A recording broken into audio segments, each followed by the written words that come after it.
The marble was cold beneath Seraphin's knees. White stone. Italian import. The kind that cost more than most people earned in a year. I shouldn't have come here. But Nico's face, wide-eyed, terrified, asking if the men would come back, made the choice for me. 6 years old and already learning that safety is negotiable. The penthouse stretched around me like a cathedral of wealth. Floor-to-ceiling windows framed the city skyline. Crystal chandeliers refracted light into 1,000 fragments. Somewhere in the distance, a string quartet played soft jazz for guests who didn't need to listen to appreciate the expense. I was not a guest. "Please," I said. My voice didn't crack. I'd practiced this. Rehearsed the words in the bathroom mirror while Nico slept in the next room, clutching the stuffed bear with the missing eye. "I'm asking you not to touch him. Not to hurt him. He didn't see anything. He doesn't remember faces. He's just a kid." Hi viewers. Have you ever had to beg someone for something you knew they had no reason to give you? Drop your answer in the comments. Alaric Draeven stood 15 feet away, tall, broad-shouldered, the kind of presence that didn't need to announce itself. His suit was charcoal gray, tailored to the millimeter. His dark hair was swept back from a face that belonged in old money portraits. Sharp jawline, deep-set eyes that missed nothing. He wasn't alone. A woman stood beside him, elegant, draped in emerald silk that probably cost what I made in 6 months at the community center. Her hand rested lightly on his arm, possessive but polite, the kind of touch that said mine without saying anything at all. She was beautiful in the way that came from genetics and personal trainers and knowing which plastic surgeon to trust. She was also staring at me like I was a stain on her expensive rug. "Alaric," she murmured. "Should I call security?" He didn't answer her. His gaze was fixed on me, not my face, lower, my sleeve. I realized too late that I'd rolled up my cuffs. Habit. I always did when I was nervous. Needed my hands free. Needed to feel like I could run if I had to. But now he could see. Purple blooming across pale brown skin. Finger-shaped shadows. Old bruises fading to yellow beneath fresh ones. Different sizes. Different angles. A timeline of hands that didn't ask permission. The room temperature dropped. Alaric's jaw tightened. Just a fraction. Most people wouldn't have noticed, but I'd spent 3 years learning to read violence in microexpressions. When you lived with someone who smiled before he hurt you, you learned to watch for the small shifts. "Who did that to you?" Alaric asked. His voice was quiet. Too quiet. The kind of quiet that came before storms. I pulled my sleeve down. Too fast. Too obvious. "It's nothing," I said. It wasn't nothing. It was Marcus Holloway, government-appointed sponsor. Licensed Omega housing coordinator. The man who was supposed to keep me safe while I waited for pack placement.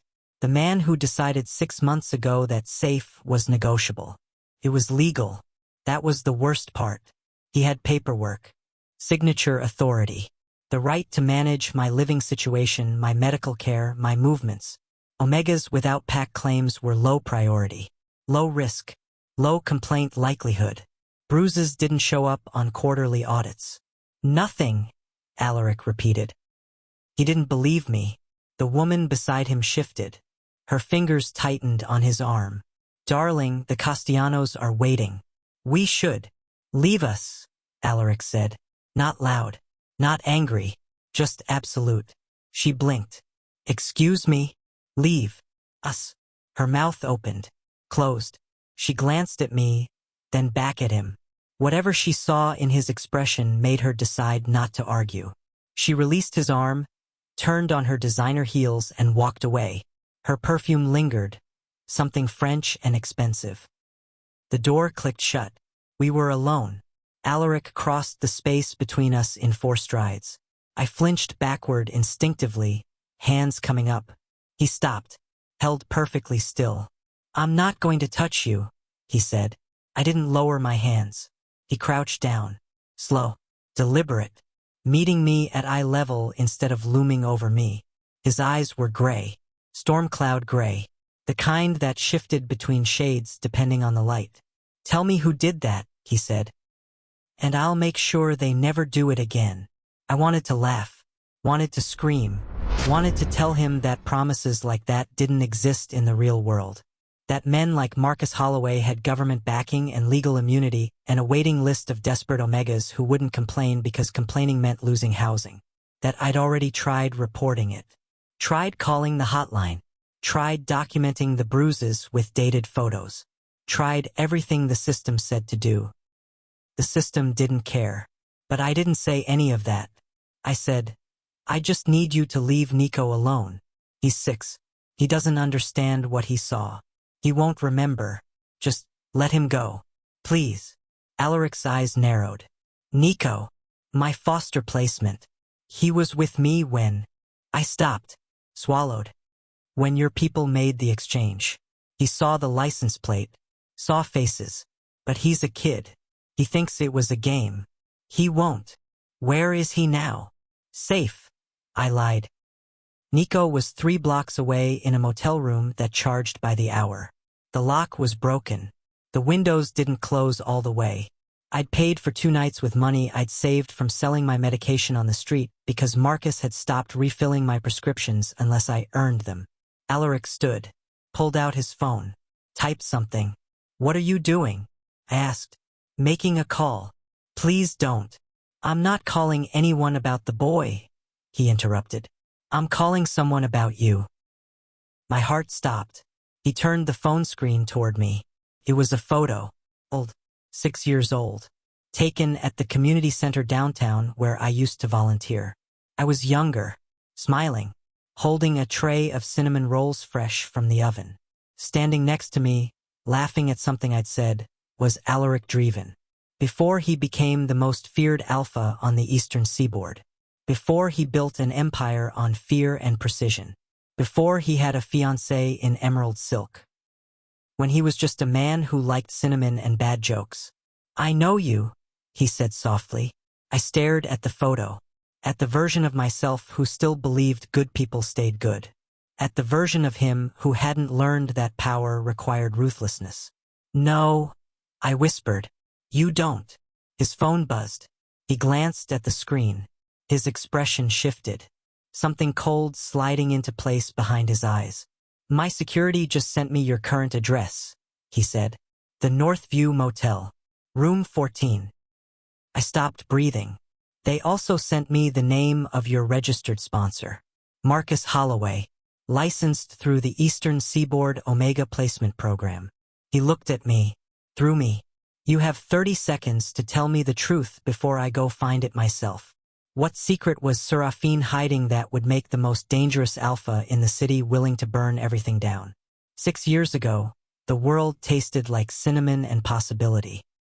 I stood in the community center kitchen, flour dusted across my apron, watching dough rise in the warmth. The ovens hummed.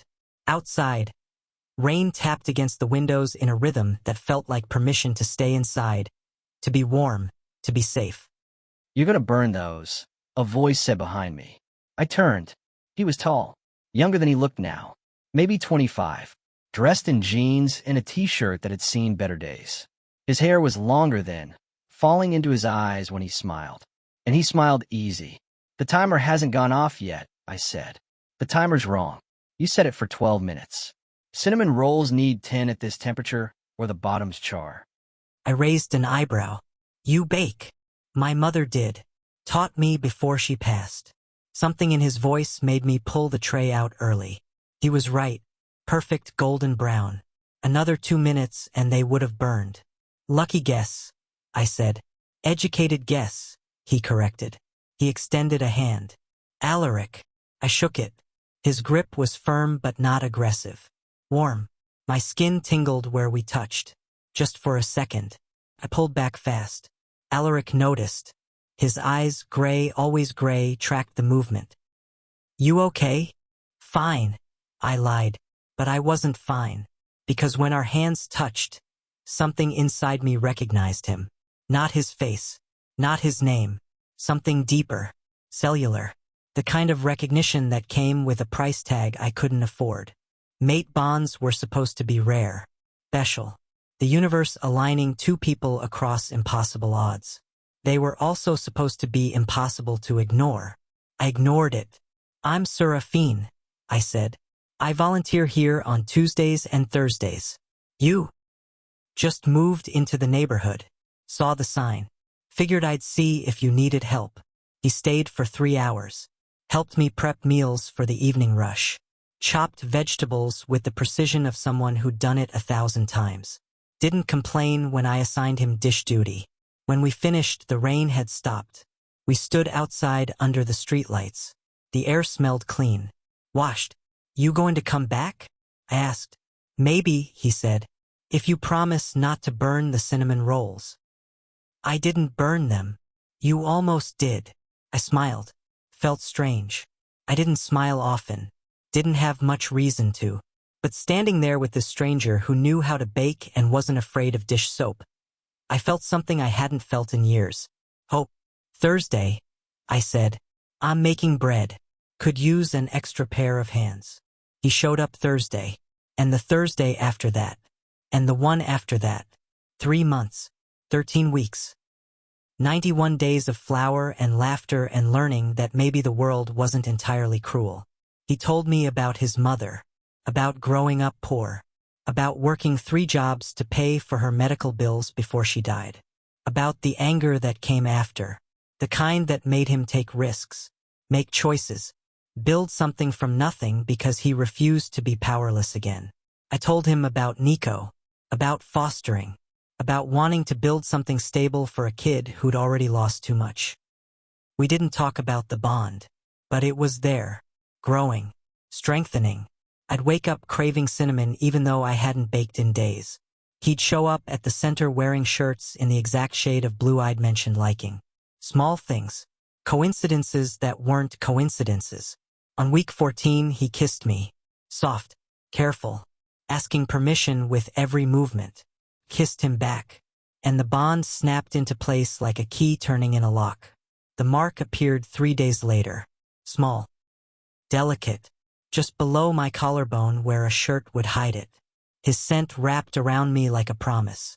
If anything ever threatens you, Alaric said, tracing the mark with his thumb, you come to me. Always. I believed him. That was my mistake. But I didn't go to him when everything fell apart. And that choice would cost us both more than I ever imagined. The investigation started on a Tuesday. Federal agents. Clean suits. Badges that meant they didn't need to knock. They came for Alaric during a business meeting.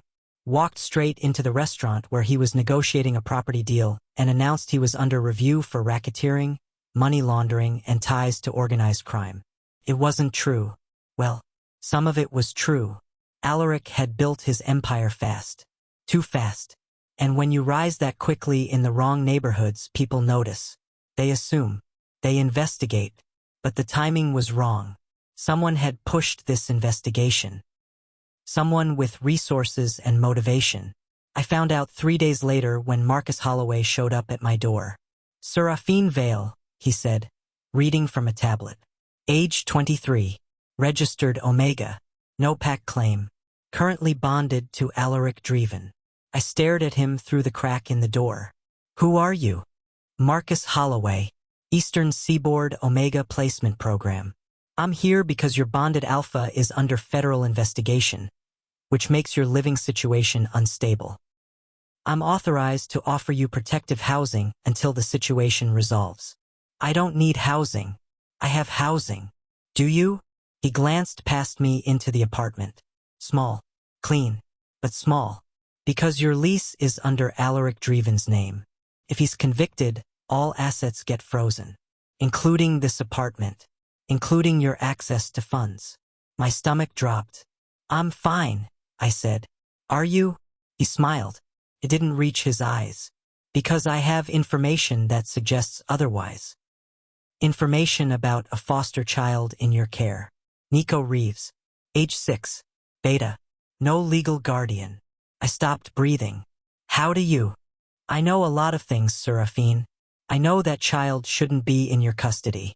You're not approved for solo foster placement. You're only cleared as secondary under PAC supervision, which you don't have anymore because your alpha is going to prison.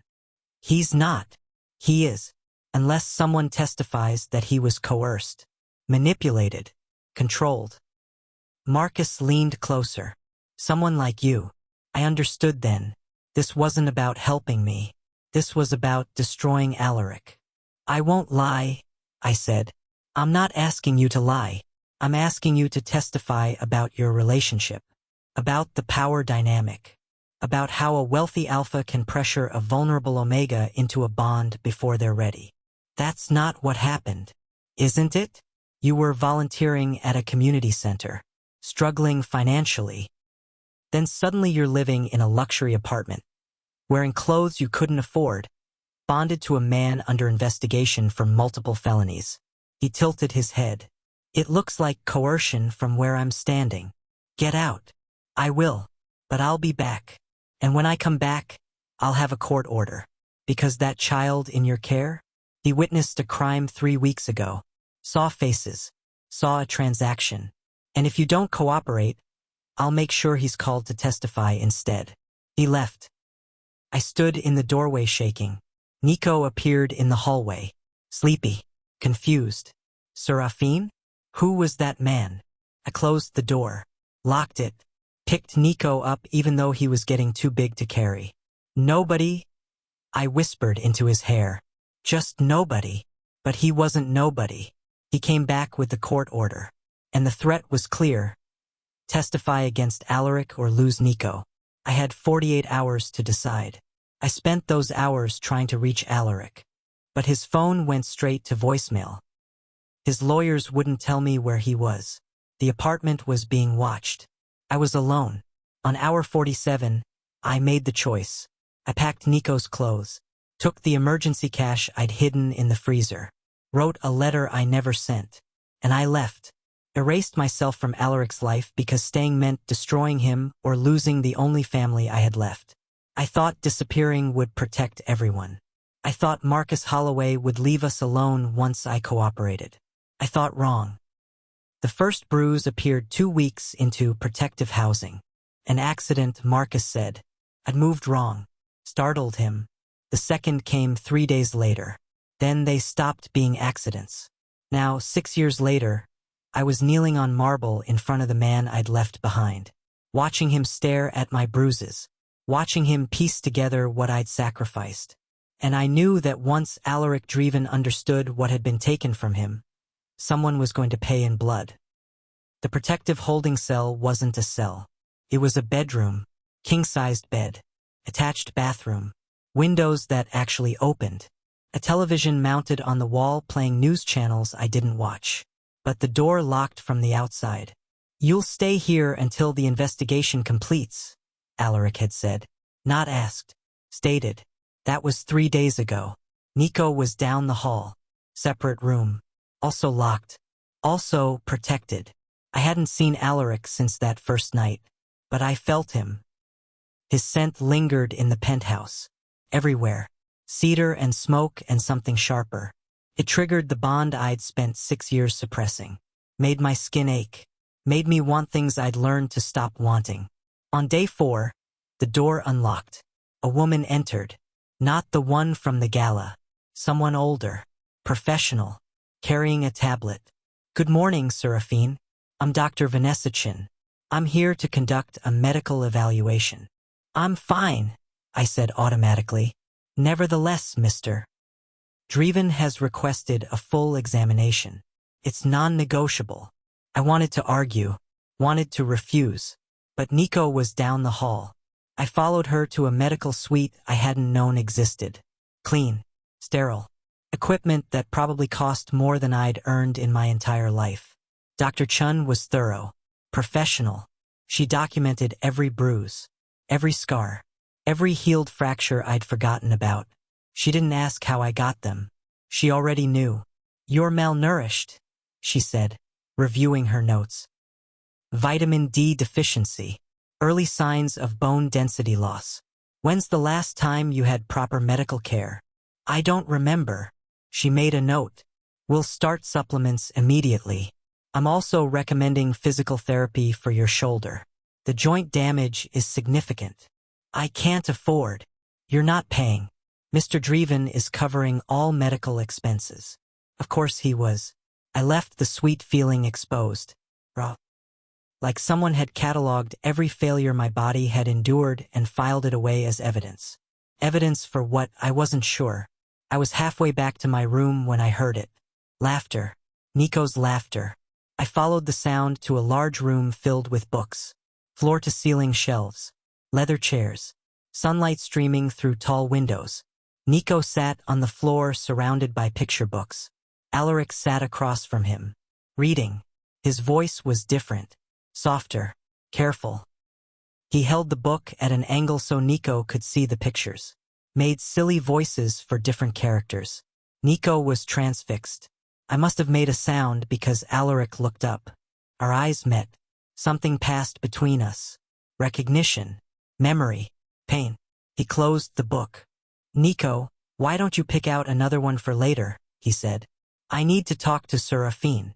Nico nodded eagerly. Ran to the shelves. Started pulling books with the focus of someone making a serious decision. Alaric stood. Walked toward me. I backed up instinctively. He stopped. Held up his hands. I'm not going to touch you. Then what do you want? To talk.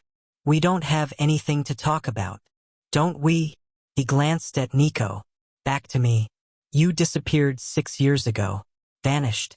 I looked for you. Spent 2 years searching. Thought you were dead. Maybe that would have been easier.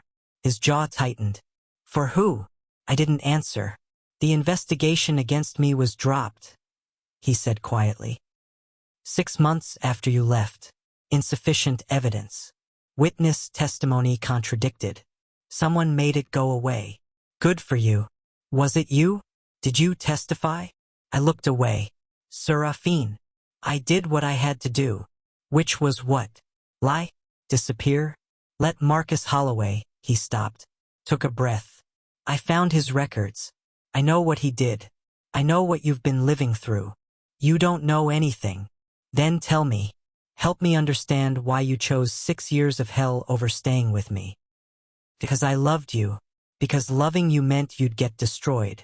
Because the system doesn't care about bonds when there's power to take. I said none of that.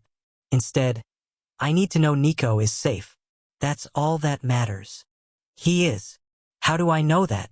You're the same man Marcus said would destroy everything I cared about. How do I know this isn't just another kind of cage? Alaric's expression shifted. Something almost like hurt. Have we met before? He asked. The question hit like a physical blow. He didn't remember. 6 years. The bond.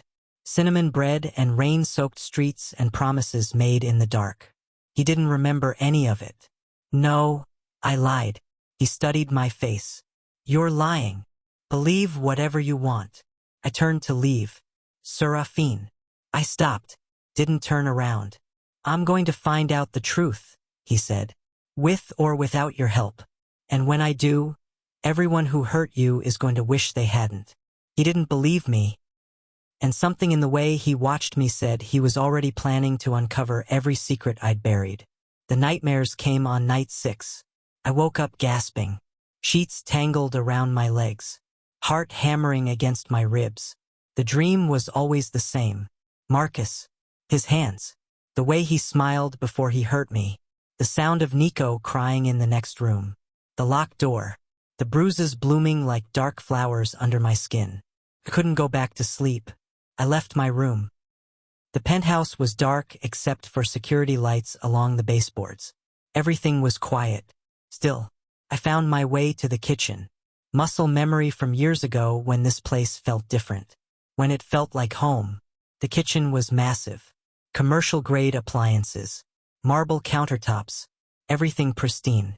I opened the pantry. Found flour. Sugar. Cinnamon. Without thinking, I started baking. Mixed ingredients. Kneaded dough. Let muscle memory take over while my mind went somewhere else. Somewhere safer. The dough rose in the warmth of the oven light. I was shaping the rolls when I heard footsteps. Alaric stood in the doorway, dressed in sweatpants and a t-shirt, hair disheveled. He looked younger like this, less dangerous. Couldn't sleep? He asked. I kept working the dough. No. He walked closer, stopped at the edge of the counter. watched my hands. Cinnamon rolls, he said quietly. Yeah. My mother used to make those. I remembered him telling me. Remembered him teaching me the trick about the timer. Mine too, I said. He was quiet for a long moment. Then, can I help? I should have said no. I handed him a knife. Cut the butter into small pieces. It needs to be soft but not melted. He worked in silence. We fell into a rhythm. Easy. Natural. Like we'd done this before. Because we had. When the rolls went into the oven, Alaric leaned against the counter. His scent was stronger here, this close. It made my bond mark burn beneath my shirt. I've been dreaming about cinnamon, he said suddenly. For the past week. Can't figure out why. My hands stilled. And you. He looked at me. I keep dreaming about you. But not like this. You're younger. Smiling. We're in a kitchen. It feels. He trailed off. Familiar. The bond was calling to him. Pulling him toward truth even though he couldn't consciously remember.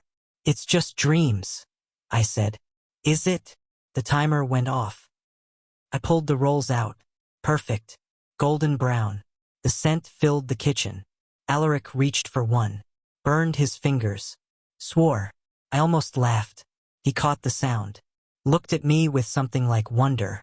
I know you, he said. I know you. Before I could answer, footsteps sounded in the hallway. Nico appeared. Sleepy. Dragging his stuffed bear. Seraphin? He rubbed his eyes. I heard noises. Just baking, buddy. Want some cinnamon rolls? He nodded. Climbed onto a stool. Alaric handed him a roll on a plate. Careful with the hot pastry. Nico took a bite. His eyes went wide. This is really good. He looked at Alaric. Did you make these? Seraphin did. I just helped. You should help more. These are better than the ones from the store. Something in Alaric's expression softened. He watched Nico eat. Watched him swing his legs. Watched him smile with cinnamon sugar on his lips.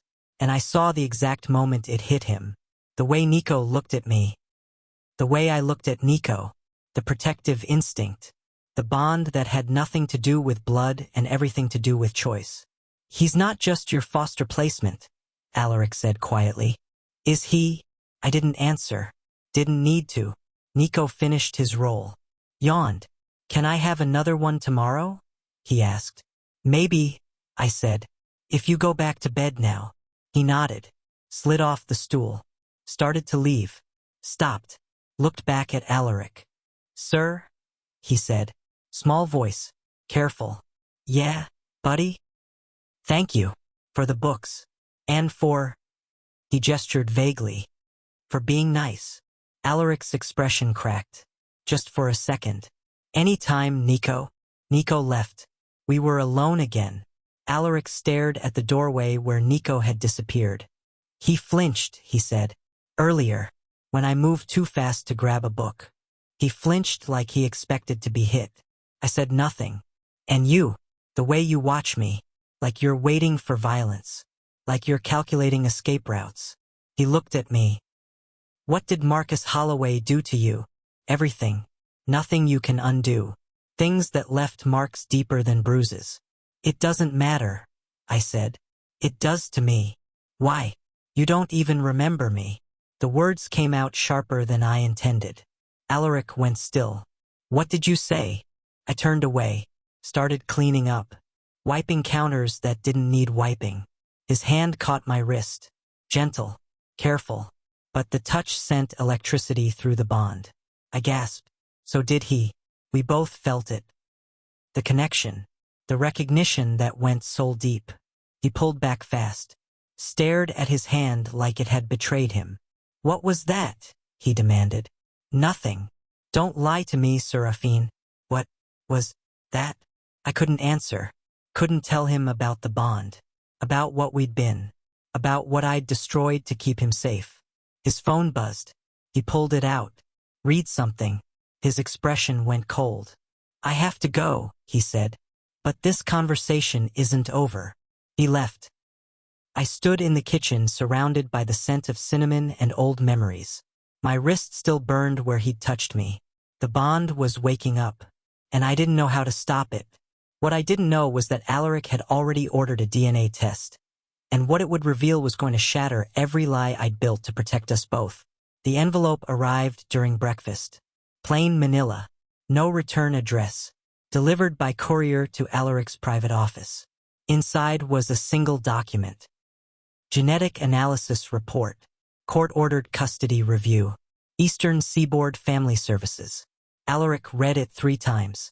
Then he called his lawyer. "Explain this to me," he said. His voice was ice. "It's standard procedure when foster placement is challenged. The state wanted to verify guardianship lines in case of sponsor removal. And the results show legal responsibility transfer. When Marcus Holloway's license gets revoked, custody defaults to the next registered connection in the system. Which is you." Alaric set the phone down, picked it up again. "How is that possible? I never registered for foster placement." "You didn't need to. 6 years ago, Seraphin Vale listed you as emergency contact. PAC Alpha designation. That created a legal pathway. When he entered protective housing under Holloway, the connection was suspended but not erased. If Holloway loses his license, the original designation reactivates." Seraphin knew this? Silence on the other end. Yes. He knew. Alaric ended the call. Stood at the window overlooking the city. Seraphin had left to protect Nico, but not just from Marcus. From the system that would have forced the child into testimony. Into danger. By disappearing, by entering protective housing, Seraphin had created a legal buffer. A temporary shield. He'd sacrificed himself to buy time. And now that time was running out. Alaric pulled up another file on his computer. Financial records. 3 months of deep investigation into the Eastern Seaboard Omega placement program. The numbers didn't add up. Housing stipends that never reached the Omegas. Medical claims filed but never processed. Emergency funds that disappeared into personal accounts. Marcus Holloway wasn't just abusive. He was stealing. And he wasn't working alone. Alaric scrolled through the list of names.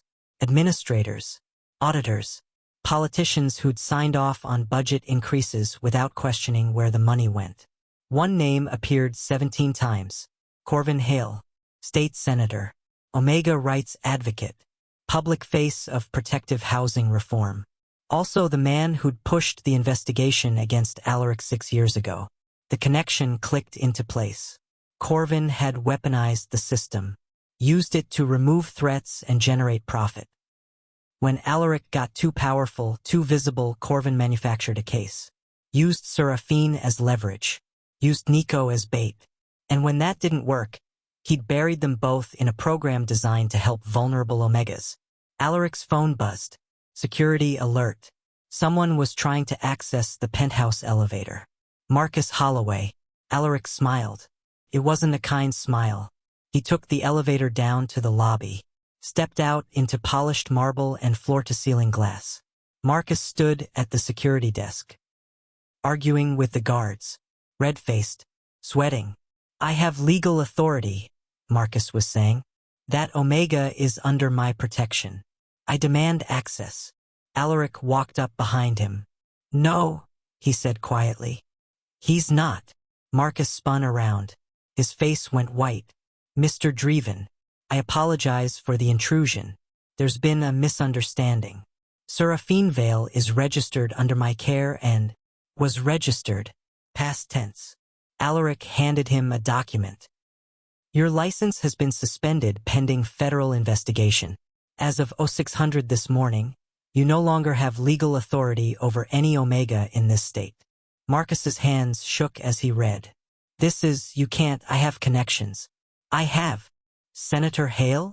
Alaric finished. "Yes, I know. He's being served the same paperwork right now, along with a subpoena for financial records dating back 8 years. Marcus's face went from white to gray. "You don't know what you're doing. Corvin will destroy you. He has power. He has. Had." Alaric stepped closer. Past tense. Again. He leaned in. close enough that Marcus could see exactly how much control Alaric was exercising not to break him in half. "You put your hands on someone I care about," Alaric said softly. "You hurt him, repeatedly, for 6 years. And you thought paperwork would protect you. It was legal. I had authorization. The program allows. The program allowed you to manage housing. Not ownership. Not abuse. And definitely not theft." Alaric straightened. "Security will escort you out. If you come within 500 feet of this building again, I'll have you arrested for trespassing. If you contact Seraphin or Nico in any way, I'll add stalking and harassment to the charges already being filed." Marcus opened his mouth, closed it. The security guards moved in. Marcus was escorted out through glass doors that reflected his scared face back at him. Alaric watched him go, felt nothing. He took the elevator back up, found Seraphin in the library with Nico, reading. The morning sun coming through tall windows made Seraphin's skin glow warm brown, made the tension in his shoulders visible. He looked up when Alaric entered. Their eyes met. "Marcus was here," Alaric said. Seraphin went pale, stood up fast, positioned himself between Alaric and Nico. "He's gone," Alaric said quickly. "I sent him away. He can't come back. He can't touch you. Ever again." Seraphin didn't move. "His license was revoked this morning. Federal investigation. He's done. You don't understand. He has connections. He'll find a way. He always finds a way." "Not this time." Seraphin shook his head. "You think you can fix this with money and lawyers, but you can't. The system protects people like him. It always has. Then I'll change the system. You can't. Watch me." Seraphin stared at him. "Why are you doing this?"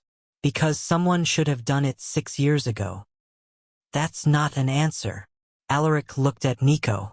The boy was watching them with wide eyes, scared eyes, the kind of fear that came from seeing adults fight too many times. "Can we talk?" Alaric asked. "Somewhere private?" Seraphin hesitated, nodded. They left Nico with one of the staff, a kind woman named Janelle who worked security and had grandchildren of her own. Alaric led Seraphin to his office, closed the door, pulled out a folder. "I found something," he said. In the sealed records from 6 years ago. He opened the folder. Inside was a photograph, old, faded, taken at a community center downtown. 2 people in a kitchen, flour on their clothes, smiling at each other like nothing else in the world mattered. Seraphin and Alaric. Before everything fell apart. Seraphin's breath caught. "Where did you get that?" he whispered. "Court evidence. Someone submitted it as proof of coercion. Proof that I manipulated you into a bond." Alaric looked at the photo. "But that's not what this is it?" Seraphin said nothing. "We knew each other," Alaric continued. "More than knew. We were—" He stopped, looked at Seraphin, really looked. "We were bonded." The word hung in the air between them. Seraphin's hand went to his collarbone, to the place where a mark used to be, where it still burned sometimes when Alaric got too close. "Yes," he said finally. Alaric sat down hard. "Why didn't you tell me?" "Because you don't remember. The bond broke when I left. When I testified against you. When I chose Nico over us." Seraphin's voice cracked. "I destroyed it. I destroyed us. To save him. Yes. And me. Yes." Alaric pressed his palms against his eyes. When he looked up, his expression was raw. "I would have chosen you," he said. "If you'd told me, if you'd let me help. I would have chosen both of you. You couldn't have. They would have destroyed you, taken everything you built. You would have lost it all. I lost you instead." Alaric stood, crossed to where Seraphin stood frozen. "That was worse." Seraphin shook his head. "You don't mean that. You don't even know me anymore." "Don't I?" Alaric stopped just outside touching distance. "I dream about cinnamon, about kitchens and rain and someone who made me feel safe. I wake up reaching for something I can't remember. And when you walked into my penthouse covered in bruises, Something inside me recognized you. Knew you. His voice dropped.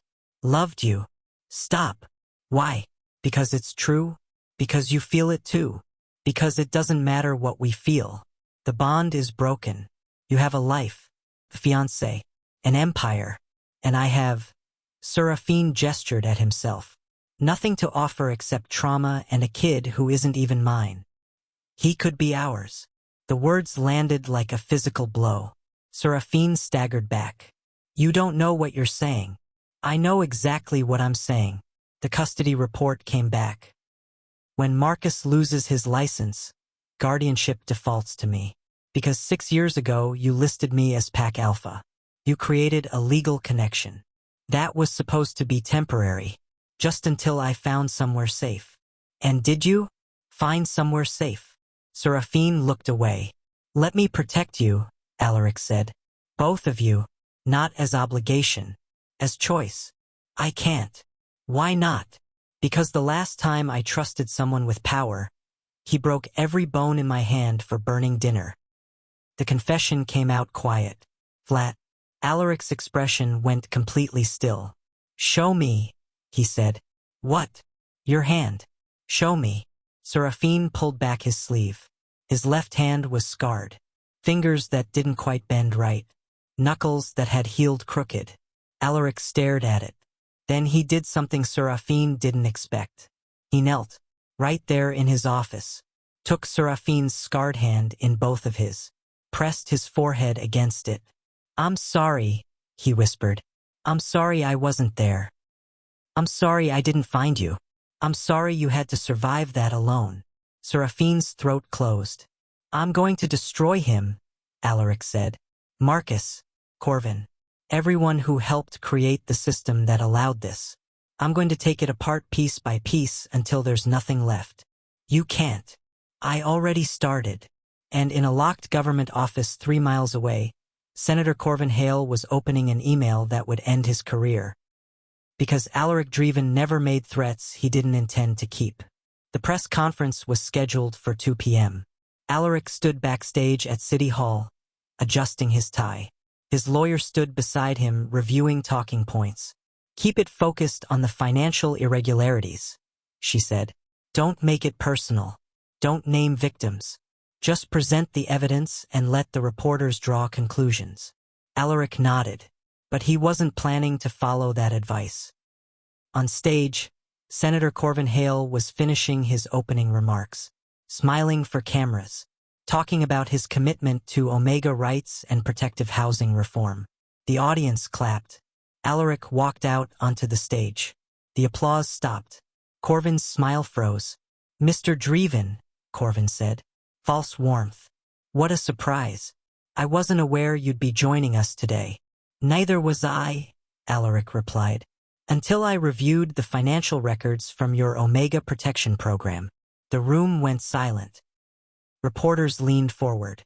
Alaric pulled out a folder, opened it. Over the past 8 years, the Eastern Seaboard Omega Placement Program has received $240 million in state funding. That money was supposed to provide housing, medical care, and legal support for vulnerable Omegas without PAC claims. He looked at Corvin. Where did it go, Senator? Corvin's jaw tightened. I don't appreciate the implication. I'm not implying anything. I'm asking directly. Where is the money? This is inappropriate. If you have concerns about program administration, there are proper channels. I used those channels, filed formal complaints, requested audits, all blocked by your office. Alaric turned to the cameras. So I conducted my own investigation. He pulled out a stack of documents. Housing stipends allocated but never distributed. Medical claims filed for procedures that never happened. Emergency funds transferred to private accounts controlled by program administrators. Click, flash, reporters taking photos. You're making serious accusations, Corvin said. His voice had an edge now. Without evidence. I have evidence. Bank statements, transfer records, testimony from 17 Omegas who never received the support they were promised. Alaric paused. including testimony about physical abuse by licensed sponsors. The room exploded, reporters shouting questions, cameras flashing. Corvin tried to speak, tried to regain control, but Alaric wasn't finished. 6 years ago, you used this program to attack me, threaten someone I cared about, forced them into testimony by holding a child's safety hostage. His voice dropped, cold, precise. You weaponized a system designed to protect vulnerable people, and you profited from their suffering. This is slander, Corvin snapped. I'll have you arrested? Go ahead. I'll see you in court, where all of this becomes public record. Corvin's face went red. Security moved in. The press conference dissolved into chaos. Alaric walked off stage. His lawyer caught up to him in the hallway. That was not what we discussed, she hissed. I know. You just made this personal. He'll retaliate. He has connections, resources. So do I. Alaric. He hurt someone I love. Multiple people I love. I'm done playing polite. He left before she could argue. Took a car back to the penthouse. Found Seraphin in the kitchen, baking again, hands covered in flour, face tight with concentration. I saw the news, Seraphin said without looking up. You went after Corvin publicly. Yes, that was stupid. Probably. He'll come after you now. After Nico. After. Let him try. Alaric leaned against the counter. I'm not afraid of him. You should be. He destroyed people for less. He destroyed you. Seraphin's hands stilled. And that, Alaric said quietly, was his mistake. Seraphin turned, looked at him. You're going to lose everything. Your business. Your reputation. Everything you built. I don't care. You should. Why? What good is an empire if I can't use it to protect the people I love? You don't love me. You remember loving someone. That's different. Alaric crossed the space between them. Stopped just close enough that Seraphin could feel his body heat. My memory may be broken, he said. But my body remembers. My bond remembers. Every time you're near me, something inside me reaches for you. Every time you flinch, I want to destroy whoever taught you to be afraid. That's just biology. Broken bond syndrome. It'll fade. Will it? Alaric held up his wrist. There was a mark. Faint, but visible. Mate mark. Reforming. Seraphin's breath caught. That's impossible. Once a bond breaks, it doesn't break. It goes dormant. Waiting. Alaric looked at him. Waiting for both people to choose it again. I can't. I can't go through that again. Losing you. Choosing between you and Nico. You won't have to. I'm choosing both of you. You say that now. But when Corvin fights back, when the investigations start, when it costs you millions and ruins your reputation, I'll still choose you. Seraphin shook his head. You don't understand. Love isn't enough. It wasn't enough before. It won't be enough now. You're right.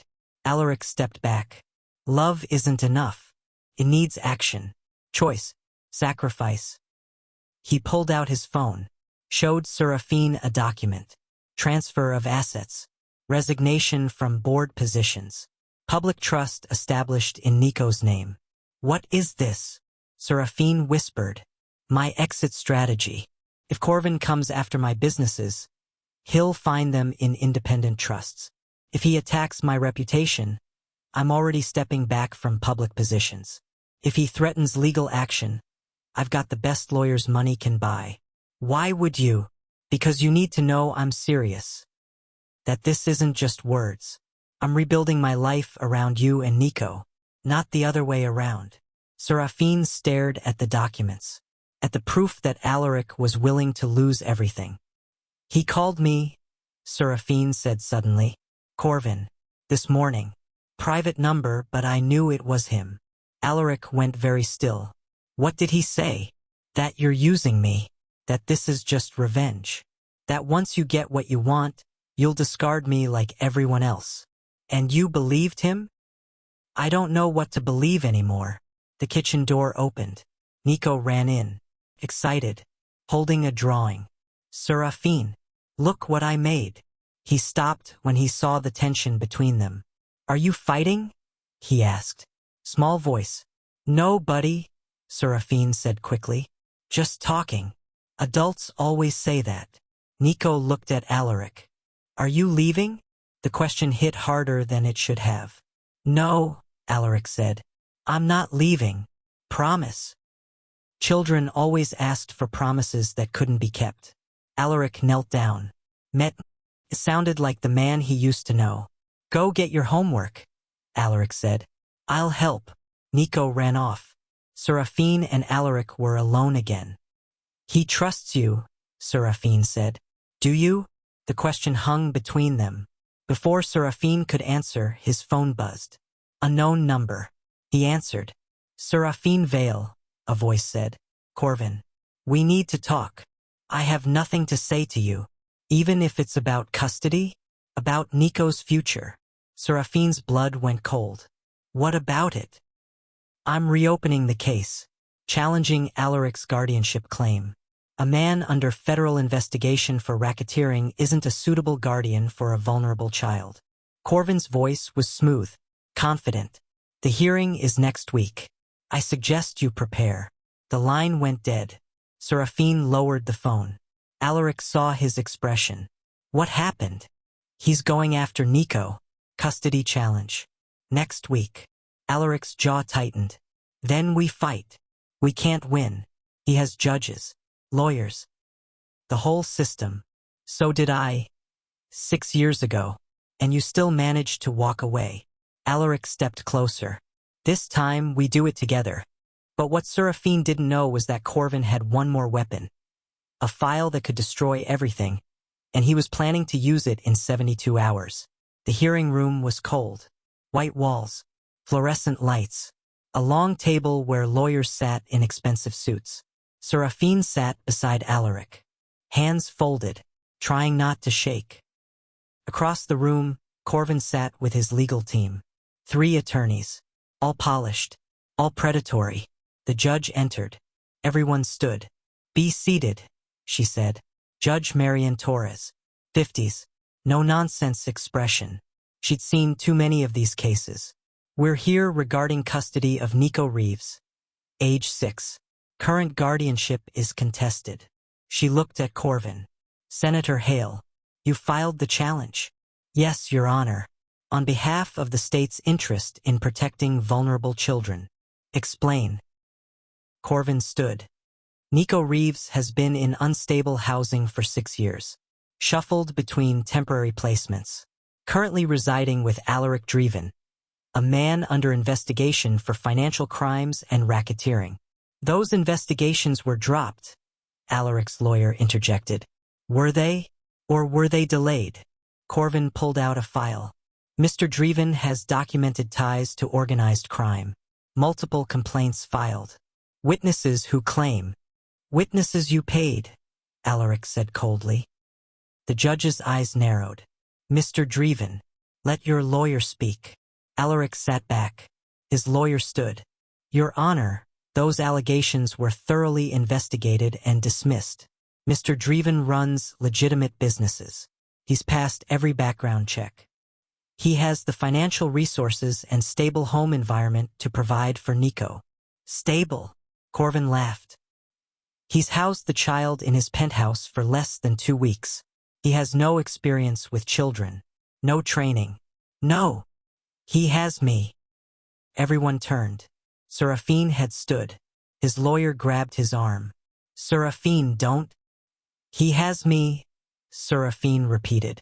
Louder. I've been Nico's guardian for 6 years. I kept him safe. Federal educated. Loved. And yes, I made mistakes. I stayed in housing that wasn't safe because I thought it was my only option. But Alaric is giving us a real chance. A real home. Corvin smiled. How noble. But that raises questions, doesn't it? About your relationship with Mr. Draeven. We're bonded, Seraphin said. The room went quiet. Or you were, Corvin continued. 6 years ago. until you testified that the bond was coerced, that Mr. Draeven manipulated you, used his wealth and position to force a connection you didn't want. That was a lie, was it? Or are you lying now? The judge leaned forward.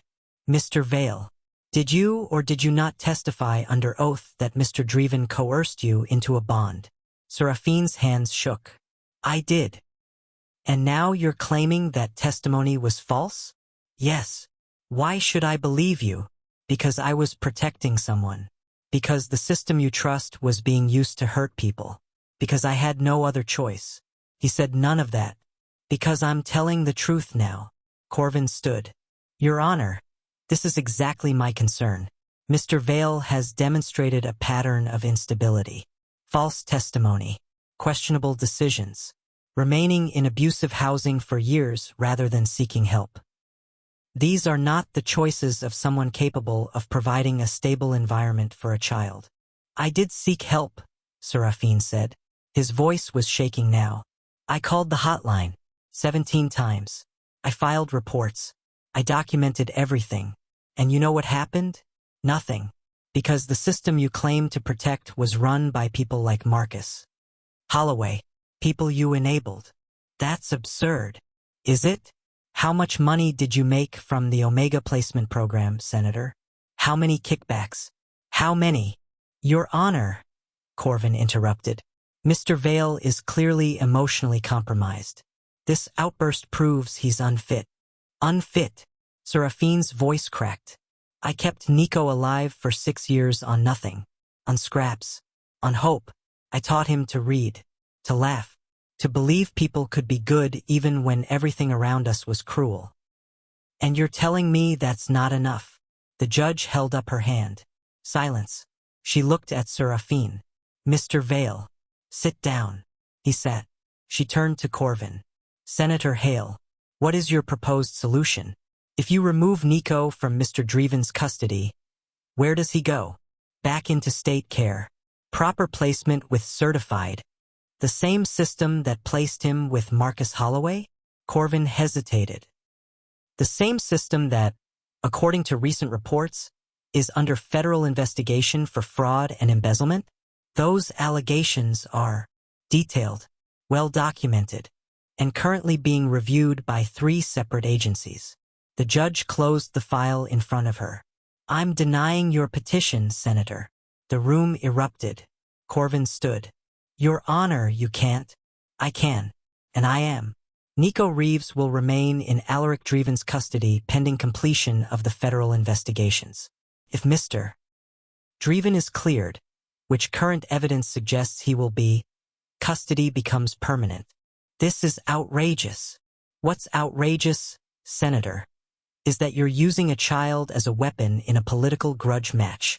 She looked at him over her glasses. We're done here. The gavel fell. Corvin's face went purple.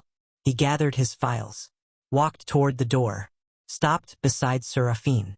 This isn't over, he said quietly. You think you've won? You haven't. I'll destroy both of you. Then he was gone. Seraphin sat frozen. Alaric's hand found his under the table. We won, Alaric said. For now. For now is enough. They left the courthouse together. Outside, reporters were waiting, cameras flashing, questions shouted. Alaric's security cleared a path to the car.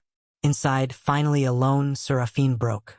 6 years of holding everything together. 6 years of being strong for Nico. 6 years of surviving. It all came out. He sobbed into his hands while Alaric held him. Didn't tell him to stop. Didn't tell him to be strong. Just held him. When the tears finally stopped, Seraphin pulled back. I testified against you, he said. Under oath. I destroyed our bond. How can you forgive that? Because you did it to save Nico. And I understand choosing the people you love over everything else. Alaric wiped tears from Seraphin's face. I forgive you. The question is, can you forgive me? For what? For not finding you sooner. For building an empire while you suffered. For not being there when you needed me most. Seraphin looked at him. At this man who'd given up everything to protect them. Yeah, he said quietly. I can forgive you. Alaric smiled. It was soft, real. He leaned forward, stopped just before their lips touched. Can I kiss you? He asked. Seraphine's breath caught. No one had asked permission in 6 years. Yes, he whispered. The kiss was gentle, careful. Like Alaric was afraid Seraphin might break. But Seraphin didn't break. He leaned into it, let himself feel safe for the first time in years. When they pulled apart, the bond mark on Seraphin's collarbone was burning, visible through his shirt. Reforming. Alaric touched it gently. We'll take this slow, he said. However slow you need. What if I don't want slow? Then we'll figure it out together. The car pulled up to the penthouse. They rode the elevator up. Found Nico in the living room with Janelle, playing with blocks. He looked up when they entered, saw their faces. We won? He asked. We won, Seraphin confirmed. Nico ran to them, threw his arms around both of them. And for the first time in 6 years, Seraphin felt like he could breathe. But in a locked office downtown, Corvin Hale was making one final call, and the voice on the other end promised that what happened next would make the custody battle look like mercy. The fire started at midnight. Seraphin woke to alarms screaming, smoke burning his lungs. Nico! He rolled out of bed, crawled toward the door. The hallway was full of smoke, heat coming from somewhere below. Nico! A hand grabbed him. Alaric, face covered with a wet towel. He's safe, Alaric shouted over the alarms. Janelle got him out. We need to go. Now. They ran. Down the emergency stairs, smoke following them, heat pressing against their backs. They burst out onto the street. Fire trucks everywhere, lights flashing, water arcing through broken windows. Janelle stood across the street holding Nico. Seraphin ran to them, grabbed Nico, held him tight. I'm okay, Nico said. Miss Janelle got me. Good. That's good. Seraphin looked back at the building. Flames eating through the top floors. His home. Alaric's home. Everything burning. It was deliberate, Alaric said. He was on his phone, listening. His face was stone. Accelerant on multiple floors. Timed ignition. Corvin, Seraphin said. Probably, but we can't prove it yet. Car pulled up. Alaric's lawyer stepped out. I got the call, she said. Everyone okay? Physically, yes. Alaric looked at the building. Financially? We'll see. You're insured. For the building, not for everything in it. 6 years of evidence. Documents. Financial records. About that. She pulled out a tablet. I backed everything up. Cloud storage. Multiple servers. Whoever set this fire wanted to destroy your evidence. They failed. Alaric almost smiled. You're the best lawyer I've ever had. I know. She looked at Seraphin and Nico. You need somewhere to stay. I have a property. Secure. Off the grid. No one knows about it. We can't keep running, Seraphin said. You're not running. You're regrouping. She handed Alaric keys. Take the night. Figure out your next move. I'll handle the investigators. They took the car to a house outside the city. Small, private, surrounded by trees. Inside, Nico fell asleep on the couch within minutes. Exhausted, Janelle stayed in the guest room. Seraphin and Alaric sat in the kitchen. Neither of them could sleep. He tried to kill us, Seraphin said. I know. He failed. So he'll try again. Probably. This doesn't end. Does it? Not until one of us is dead. Alaric was quiet for a long moment. There's another option, he said. Which is? I hold a press conference. Announce everything. The financial records. The abuse. The system corruption. Make it so public that Corvin can't touch us without exposing himself. He'll deny everything. Let him. The evidence speaks for itself. And if he retaliates? He already did. Burned down my building. Nearly killed us. There's nothing left to lose. Seraphin looked at him. At this man who'd lost everything and was still fighting. When? He asked. Tomorrow. Noon. City Hall steps. I'm coming with you. Seraphin. I'm coming. Those Omegas who got hurt by the system? I'm one of them. If you're going to expose this, I want to be there. I want people to see what survival looks like. Alaric studied his face. Okay, he said. Together. The next morning, they stood on the steps of City Hall. Reporters everywhere. Cameras. Microphones. Alaric spoke first. Detailed. Precise. Every crime documented. Every dollar traced. Then he stepped back. And Seraphin stepped forward. My name is Seraphin Vale, he said. His voice shook at first, then steadied. 6 years ago, I entered the Omega Protection Program. I was told I'd be safe. I was lied to. He pulled up his sleeves, showed the scars. This is what protection looked like. Bruises, broken bones, fear. He looked directly at the cameras. And I'm not the only one. 17 other Omegas came forward, shared their stories. We were told we were too broken to matter. Too scared to fight back. He paused. We're not scared anymore. The crowd erupted. Questions shouted. But Seraphin wasn't done. Senator Corvin Hale built his career on protecting people like me. But he profited from our suffering. Stole funds meant to keep us safe. And when someone threatened to expose him, he tried to kill them. Gasps from the reporters. Last night, someone set fire to Alaric Draeven's building. We barely escaped. And I know who ordered it. The same man who's standing here today claiming to be a public servant. Corvin appeared at the edge of the crowd. Face purple. This is slander, he shouted. I'll sue you for everything you. Sue me. Seraphin interrupted. Take me to court. Let's put everything on record. Let's make it all public. Because I'm done being silent. Security tried to escort Corvin away. He shook them off, pushed through the crowd, reached Seraphin, grabbed his arm.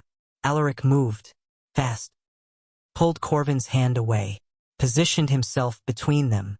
Touch him again, Alaric said quietly, and I'll forget we're in public. You're threatening a state senator. I'm protecting my bonded mate. The words hung in the air. Public declaration. No going back. Corvin stared. Then he laughed. Bonded mate? You expect people to believe that? After he testified you coerced him. I lied, Seraphin said. Under oath. Because you threatened Nico. Because you weaponized the system. Because I had no other choice. Prove it. Seraphin pulled down his collar. The mate mark was visible. Fully reformed. Dark. Complete. Undeniable. The cameras went crazy. Corvin's face went white. This isn't over, he hissed. But it was. Federal agents appeared at the edge of the crowd. Senator Corvin Hale, one said. You're under arrest for fraud, embezzlement, and attempted murder. They read him his rights while cameras caught every second. Corvin was led away in handcuffs. The crowd dispersed slowly. Seraphin stood on the steps shaking. Alaric wrapped an arm around him. You did it, Alaric said. We did it. Nico ran up the steps. Janelle had brought him to watch from a safe distance. Was that the bad man? Nico asked. Yeah, buddy, Seraphin said. That was the bad man. Is he gone now? Yeah, he's gone. Nico smiled. Took Seraphin's hand. Took Alaric's hand. Can we go home now? Seraphin looked at Alaric. Yeah, Alaric said. Let's go home. The system that allowed monsters to hide behind paperwork was finally starting to crack. And 3 people who refused to stay silent had just changed everything. 3 months later, Seraphin stood in front of a courtroom. Different room, different case. This time, he wasn't the one on trial. The Omega Protection Program was. Federal investigation. Public hearings. 17 victims testifying. Seraphin had already given his statement. Showed his scars. Explained the system that let abuse hide behind legality. Now he watched as the final verdict came in. The program was dissolved. Funds redirected to independent advocacy groups run by Omegas for Omegas. Marcus Holloway was sentenced to 8 years. Corvin Hale got 15. It wasn't enough. It would never be enough. But it was something. Outside the courthouse, reporters waited. They'd been waiting for months, following the story, making it impossible to ignore. "Mr. Vale," one called. "How does it feel to know you changed the system?" "I didn't change it alone," Seraphin said. 17 people came forward. Hundreds more supported us. This wasn't one person. This was all of us refusing to be quiet anymore. "What's next for you?" He looked at Alaric, at Nico standing between them. "We're going home," he said. "We're going to be a family." "And your bond with Mr. Draeven? Is it official?" Seraphin smiled. "It was always official. We just had to choose it again." They left the courthouse, drove to the new house Alaric had bought, smaller than the penthouse, warmer, with a yard where Nico could play.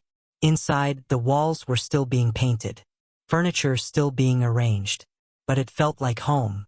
That night, after Nico was asleep, Seraphin and Alaric stood in the kitchen, the same place where everything had started 6 years ago. "I'm scared," Seraphin admitted. "Of what?" "That this is temporary, that something will take it away. That I'll wake up and it'll be gone." Alaric pulled him close. "It's not temporary. I'm not going anywhere. And nothing is taking this from us. You can't promise that." "I can promise I'll fight like hell to keep it." Seraphin looked up at him.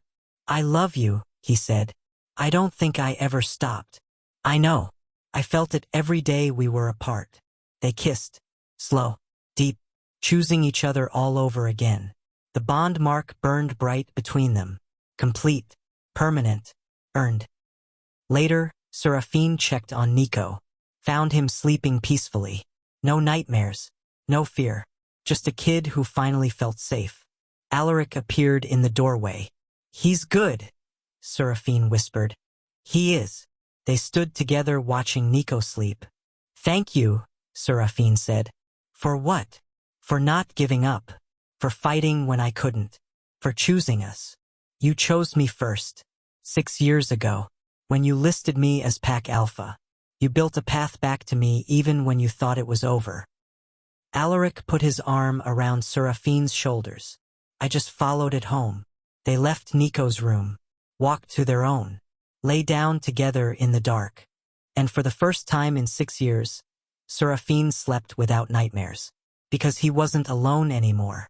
Because the system that tried to break him was broken instead. Because love, when paired with action and choice and sacrifice, was enough. Not to erase the past, but to build something better from it. In the morning, Nico woke them up early. Excited about pancakes, they made breakfast together. All 3 of them. Flour on the counters, laughter in the air, the scent of cinnamon filling the house. And standing there in his kitchen with his family, Seraphin realized something. He'd survived. Not just physically, but emotionally, spiritually. He'd survived the worst the world could throw at him and come out the other side still capable of love. Still capable of hope. Still capable of choosing joy. That was the real victory. Not the court cases or the arrests or the system reforms, but the fact that after everything, he could still stand in a kitchen making pancakes with people he loved and feel genuinely, completely happy. Alaric caught him smiling. "What?" he asked. "Nothing," Seraphin said. "Just this. All of this." Alaric kissed his forehead. "Yeah," he agreed. "This is pretty good." Nico looked up from his pancakes. "Are we a real family now?" he asked. Seraphin and Alaric looked at each other. "Yeah, buddy," Seraphin said. "We're a real family." "Good." Nico went back to eating. "Can I have a dog?" They laughed. And outside, the sun rose over a city that was slowly learning that protecting the vulnerable meant more than paperwork and programs. It meant listening. It meant believing. It meant holding people accountable. And it meant that sometimes the most powerful thing you could do was tell the truth and refuse to be silenced. Seraphin had done that. Alaric had fought beside him. And together they'd built something worth keeping. Not perfect, not without scars, but real, and that was enough. The end came not with dramatic fanfare, but with quiet morning light and the simple act of being together. Because healing wasn't a destination. It was a choice made every single day. A choice to trust, to hope, to love despite everything that tried to teach you not to.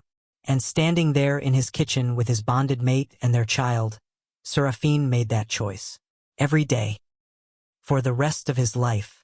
This is the end of Seraphin and Alaric's story. But if their journey inspired you, subscribe and turn on notifications so you never miss another story of resilience and hope. Drop a comment below sharing your thoughts or your own story of survival. Your words might inspire someone who needs to hear that they're not alone. Together, we can build a community that supports and uplifts each other. See you in the next story.